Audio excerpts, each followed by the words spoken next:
Well, it's an absolute pleasure to be with you today. I bring you greetings from my home church, which is Lighthouse in Pipe Hayes. But also want to bring you greetings from Open Doors, who, as Gerald said, I'm representing today. I've been volunteering with them as a volunteer speaker for a couple of years now, having had some good friends who've worked for that organisation and seen what they've been up to over maybe, I've been aware of what they're doing for about 20 years now. And I had the privilege of travelling to Bangladesh with them just over a year ago to see some of the work that they're involved with firsthand.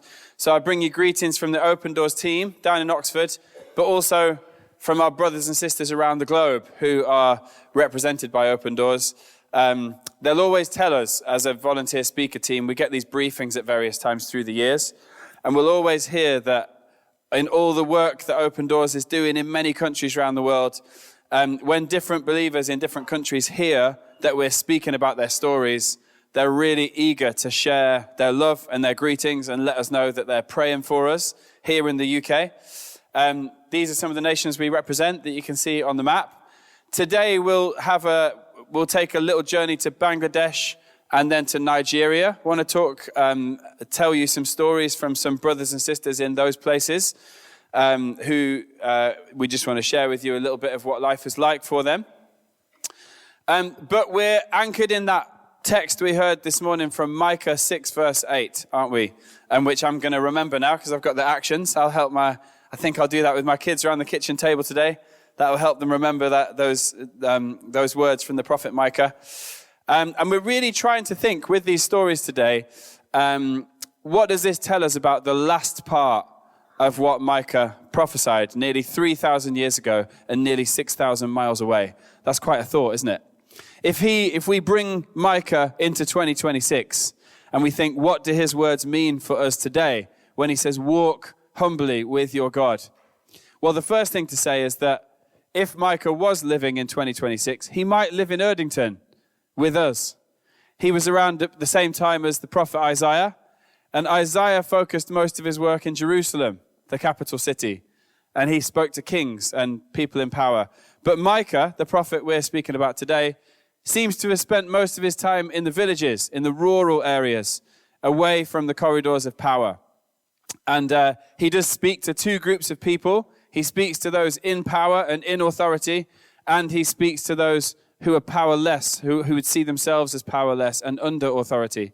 And so when he says those timeless words, act justly, love mercy, and walk humbly with your God, he's speaking to all of us. I imagine if you brought him to Erdington in 2026, he might have some things to say to the city council about the way we're doing housing and the way we're distributing food and the way that businesses are working. If you read his words, then some of them would definitely apply to people who are decision makers in our city. But Micah also speaks to the people who are just living in those towns, and he addresses them as if the things they do in their lives are going to count. He talks to people who think that they're powerless and think that what they do is going to have little significance. And he calls them to action just the same as he calls the leaders. So when he says, walk humbly with your God, he's speaking to all of us. And what might that mean? Well, he doesn't say, sit humbly with your God, does he? He doesn't say, take a nap humbly with your God. He says, walk. So he's asking us to do something active.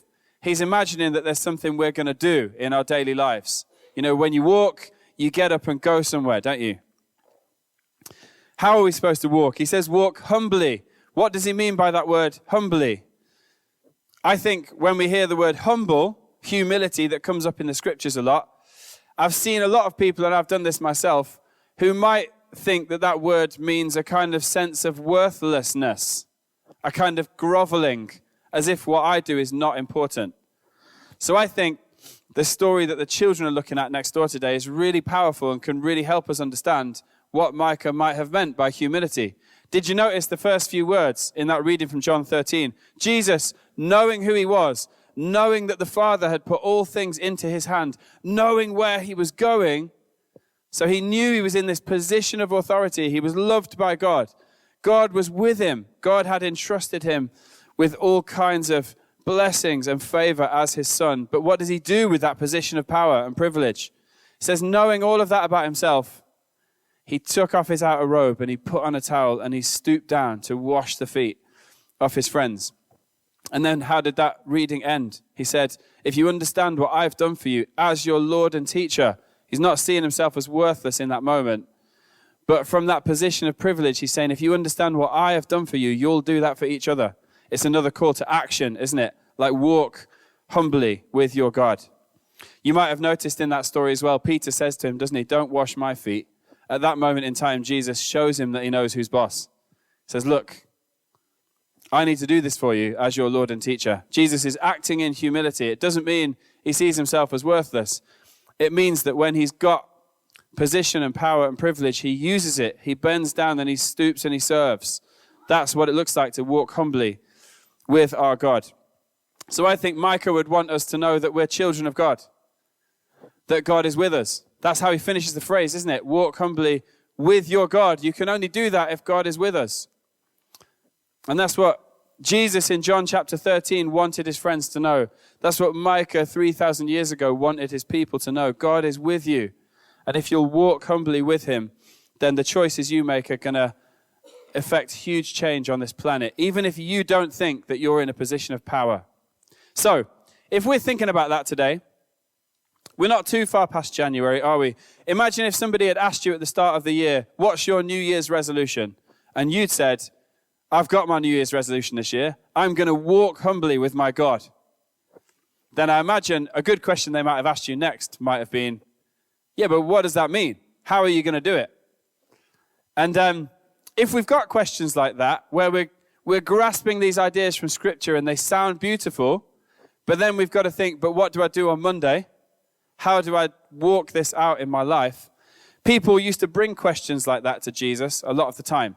They used to say to him things, how does it actually work? How do I love my neighbor?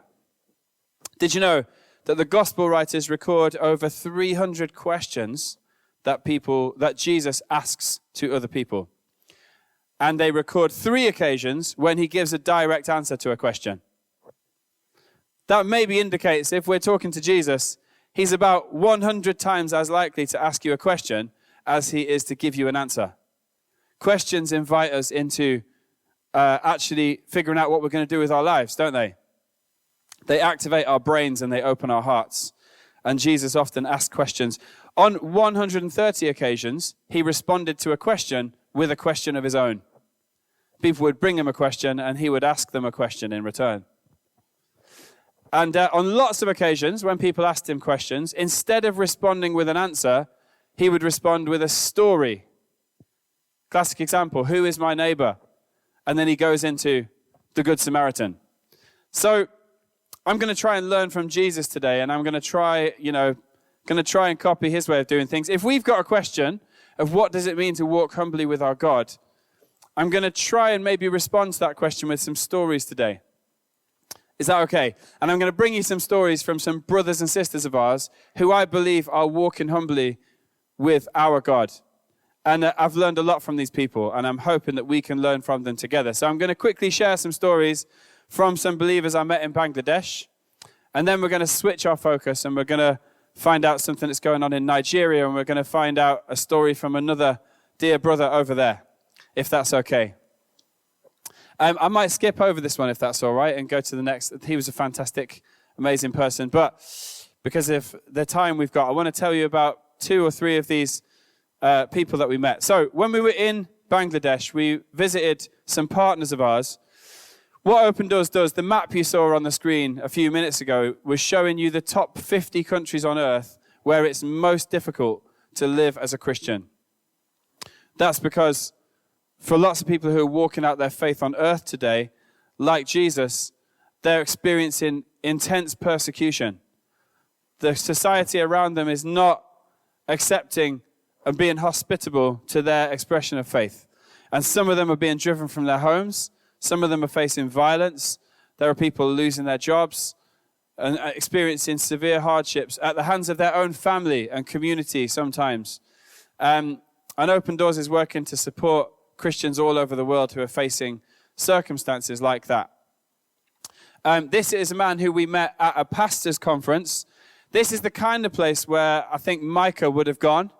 when we were over there, we visited a partner organization who's been working hard to get to the rural areas away from the big cities, because in the rural areas in countries like Bangladesh, that's often where it's the hardest to live as a Christian.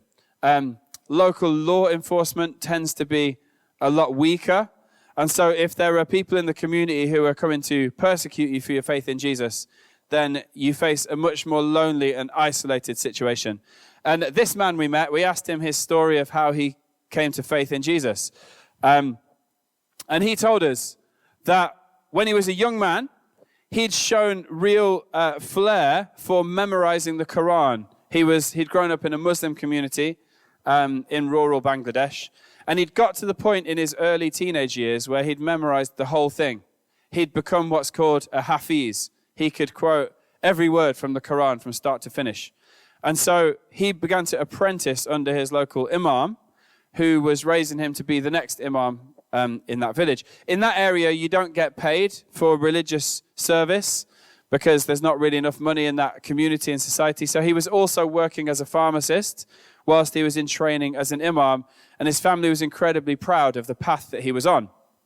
Now, the version of Islam that this man had learned, this is very different to the Islam that I usually encounter here in Birmingham, I just want to say. I used to work in a school not far from here where 85% of my students and colleagues were Muslims, and none of them held the views that this man had grown up with in Bangladesh. They were much more peaceful and tolerant and accepting and willing to talk than the sort of Islam that he'd encountered. But what he'd been told is that if he killed a Christian, then that would guarantee his place in paradise. That's what he believed. So he knew of a Christian in a nearby village, and that's what he decided to do. One day, in his early 20s, he'd rounded up an angry mob of young men, and he'd said, we're going to go and murder this Christian. He went to get the sacrificial knife that he used once a year at a ceremony, a festival called Eid al-Adha, where they'll sacrifice a young goat or a lamb. And he took it to this Christian's house, knocked on his door. There's an angry mob outside. This man answered the door, and he said, we've come to end your life today. Come step outside. It's over for you. And he got a response he wasn't expecting. So the man who answered the door said to him, can you just give me 5 minutes? Is that okay? He had nowhere to go, so he couldn't get away. So he agreed, slightly confused. And this man whose door they'd knocked on disappeared inside the house. And he reappeared in 5 minutes with some tea and cakes and said to our friend who we were praying for, he said, I'd be really happy to talk to you today, but would you mind sending your friends away? And he was a little confused, but he said, okay. And in his culture, he'd been taught not to refuse hospitality. So he thought, okay, well, let's do that then. And so he told all his friends to leave, and with the sacrificial knife still in hand, went into this man's house. They spoke for hours. When he left, he'd put the knife back in its sheath, and he'd left with a Bible, which was wrapped up, and he took it home secretly, and he began to read it over the next few months. And then he discovered his wife was reading the Bible as well. And they looked each other in the eye one day and said they both kind of realized that they were compelled by this man Jesus. They'd heard about Isa, the prophet Isa, but when they'd read the Bible, they'd just felt increasingly compelled by the story of this man and felt their hearts were moved. They felt that this is true, and I don't know what to do about it.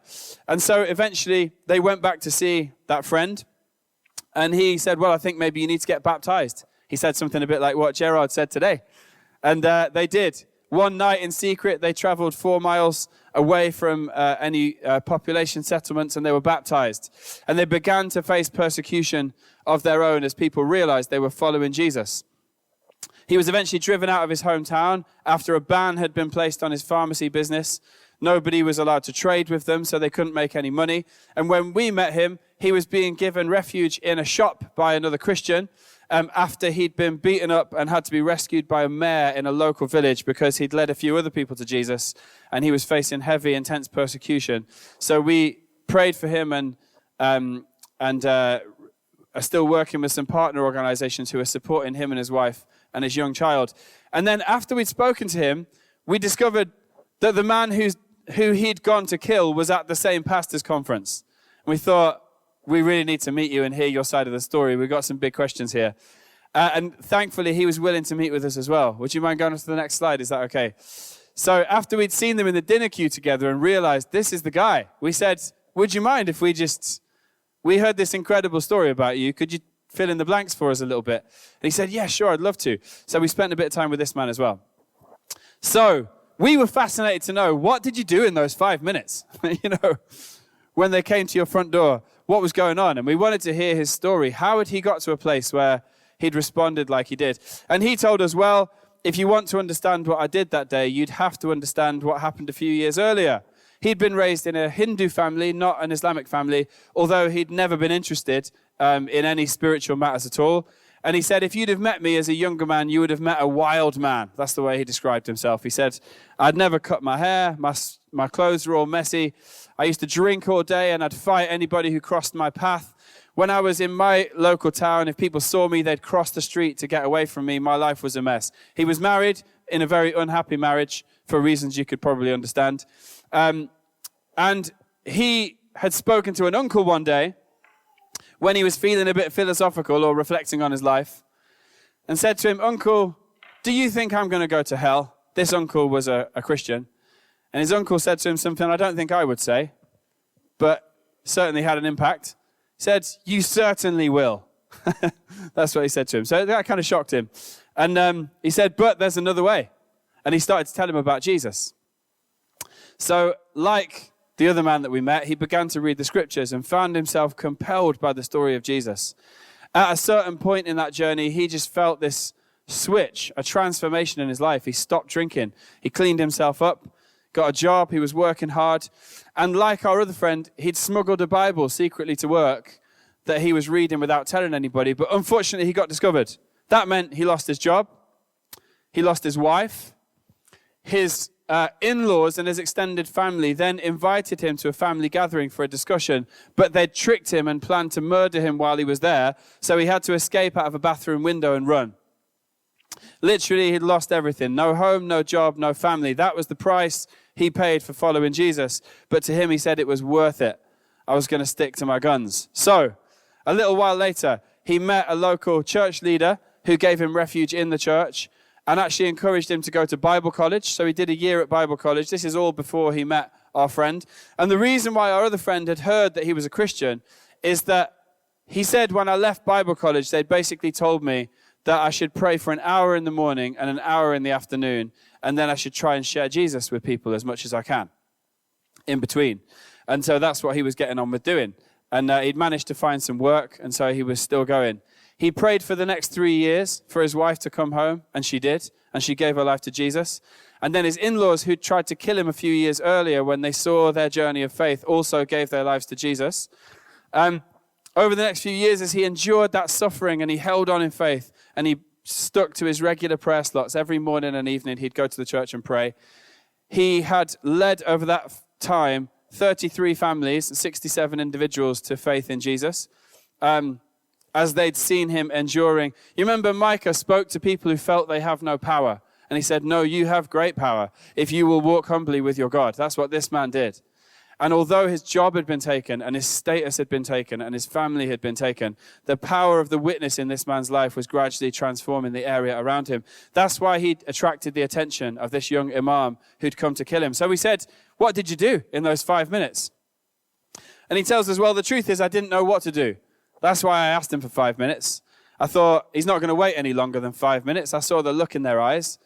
And so he said he went inside to the back room of his house and he got on his knees and he said, Jesus, this might be it. I might be coming to see you shortly. But just in case, what should I do? And he said, all I got was I just felt like God said, put the kettle on. And so he did. So he went back to his front door. That was the instruction he felt he'd had in that 5-minute time of prayer. And he just welcomed this man inside. Why don't you come sit with me? And again, like those other 67 people in those 33 families, this young man, as he sat with our friend and heard and looked in his eyes and saw him speak about his faith in Jesus, something radically was transformed in this young man's life, and 2 lives were saved.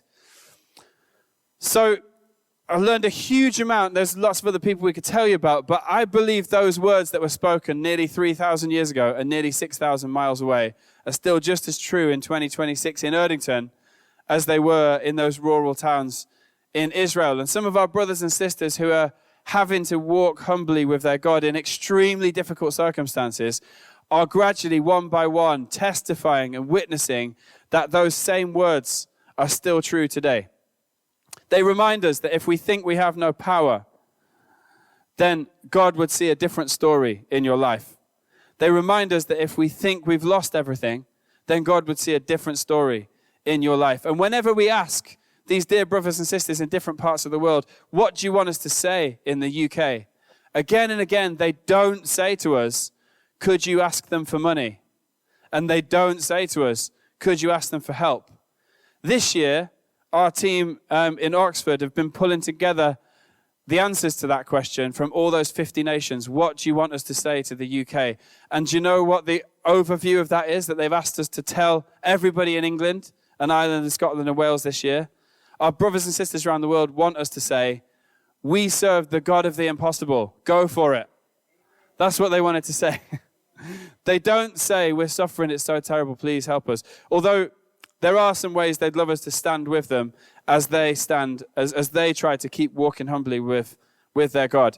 And there's one particular group in one particular nation who've really been asking the loudest for us to stand with them over this next year. And there's one specific thing they'd like us to do. So as we come into land, I might want to ask you to stand with us in this one, if that's okay, as a way that we can walk humbly with our God, with our brothers and sisters. And in a minute, I'm going to let you hear from somebody who's in this situation, because he will explain the reasons for this far better than I can. But we're moving from Bangladesh now to Nigeria. And there's a lovely family in our church who've recently come from Nigeria, and they've been telling us a bit of their experiences over there too. In a different part of the country to the one you're going to hear about in a moment. But we're going to hear from Pastor Barnabas. He's one of a number of leaders who have asked us to do this. This is a petition called Arise Africa. Some of you may have signed it already. And this hasn't come from the UK. This has come from a number of sub-Saharan African leaders who've asked people around the world, would you stand with us as we try to stop the violence and start the healing? One of the reasons why they're saying that is that in Nigeria and sub-Saharan Africa, over 16 million Christians have been driven from their homes by a variety of different groups. That's larger than the population of Manchester, Birmingham, London, and Newcastle all put together. And you'll see in a moment some of the places where our brothers and sisters are having to live. As we monitor what's happening worldwide in persecution against Christians, the violence is at its worst on earth in Nigeria right now. So where our brothers and sisters are being attacked most violently, it would be that nation. And some leaders in those nations have said to us, would you go and speak to the United Nations? So that's what Open Doors are going to do in a few months' time. We're trying to get to 1 million signatures worldwide to go to the United Nations and say, look, there's 1 million people in your countries that are asking you to step in and stop the violence and start the healing. And so I'm going to be on a desk out there at the end, and I'd love it if we could get some signatures on here. Would that be all right? And they would also, like Pastor Barnabas would say himself, they would say, we'd love you to do this, but even more, we want you to petition the throne of grace. We want you to pray, because we know where the power lies, all right?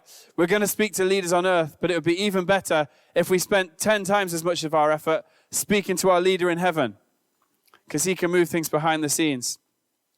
But let's hear from Pastor Barnabas, and I'll take a seat, and perhaps he's going to explain to us a little bit more about how we can stand with our brothers and sisters in that nation. As we finish today, just at the end of the service, I'm going to head out to a table just outside there in the foyer. I've got some of these petitions that we've been sent by Pastor Barnabas and some other leaders. We're up to about 200,000 signatures in the UK. We're getting close to 200,000 from this country, and we're trying to get as many as we can around the world. So I'd love it if anyone on the way out would be willing to come and put your name to this petition as well. When you do that, if you'd like to hear more of what's happening in our global family through Open Doors, then there's some extra boxes you could tick on here if you would like us to get in touch with you to send you more information. We won't send you that information just because you've signed the petition. But if you'd like to hear more and you'd like to journey with that a bit more and find out more about how you can pray and how you can stand with our brothers and sisters in different nations around the world, then please do feel free to tick that box and we'll get in touch. And I've got some other information you could have a look at as well, if you'd like to. But as we finish, I can just bring you a bit of bright news as well. I sent this video over to Gerard a few days ago. And then the next day, I had an update from our Open Doors team, which was from Pastor Barnabas. He was getting in touch to let us know that he's managed to get a house on the edge of the IDP camp for him and his family. Some local partners have helped him with that. He's still going back into the camp every day to minister to other people and help them. But after it was nearly a 5-year ordeal in the end, living in that small tent. They had one more child whilst they were in the IDP camp. So now for him and his wife and his 8 children, they've managed to get to a house where they're being incredibly hospitable and opening their home to lots of other people as they go back into the camp every day to try to help others. So just a bit of an encouragement there that some of those prayer points have already been answered, which is really great. But he'd love us to keep standing with him, as would many of our brothers and sisters around the world. So let's walk humbly with our God as we go into 2026.